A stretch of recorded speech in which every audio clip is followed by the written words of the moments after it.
గురువారం చెన్నైలోని పార్టీ కార్యాలయంలో విజయ్ పార్టీ జెండాను ఎగురవేశారు. ఎరుపు, పసుపు రంగులతో కూడిన ఈ జెండాలో 2 ఏనుగులు, మధ్యలో వాగై పుష్పముంది. వాగై అంటే మన దగ్గర రోడ్ల పక్కన నాటే దిరిసెన చెట్టు. తమిళంలో వాగై అంటే విజయానికి చిహ్నంగా భావిస్తారు. పార్వతీదేవి మహిషాసురుణ్ణి సంహరించే ముందు ఈ వాగై చెట్టు కింద శివుడి కోసం తపస్సు చేశారని తమిళ పురాణాలు చెబుతాయి. వేదికపై ముందు పార్టీ జెండా విడుదల చేసిన విజయ్ ఆ తర్వాత పార్టీ కార్యాలయంలో ఏర్పాటు చేసిన ప్రత్యేక 40 అడుగుల స్తంభం పైన పార్టీ జెండా ఎగురవేశారు. అనంతరం విజయ్ పార్టీ గీతాన్ని కూడా ఆవిష్కరించారు. పార్టీకి సంబంధించిన ఈ కీలక కార్యక్రమంలో విజయ్ తల్లిదండ్రులు కూడా పాల్గొన్నారు. వివేక్ రాసిన ఈ పాటకు సంగీతాన్ని తమనందించారు.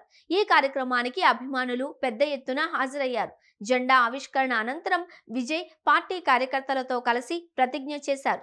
ఈ సందర్భంగా విజయ్ దేశ స్వాతంత్ర్యం కోసం పోరాడి ప్రాణత్యాగం చేసిన యోధులను, తమిళ నేల నుంచి వెళ్లి మన హక్కుల కోసం అలుపెరుగని పోరాటం చేసిన అసంఖ్యాక సైనికులను ఎప్పటికీ గుర్తుంచుకుంటాం. కులం, మతం, లింగం, ప్రాంతం పేరుతో జరుగుతున్న వివక్షకు మేం తొలగిస్తాం. ప్రజల్లో అవగాహన కల్పించి అందరికీ సమాన హక్కులు, అవకాశాల కోసం కృషి చేస్తాం. సమానత్వం అనే సూత్రాన్ని బలంగా సమర్థిస్తామని తన పార్టీ అజెండాను ప్రకటించారు. వచ్చే ఏడాది తమిళనాడులో అసెంబ్లీ ఎన్నికలు జరగనున్న విషయం తెలిసిందే.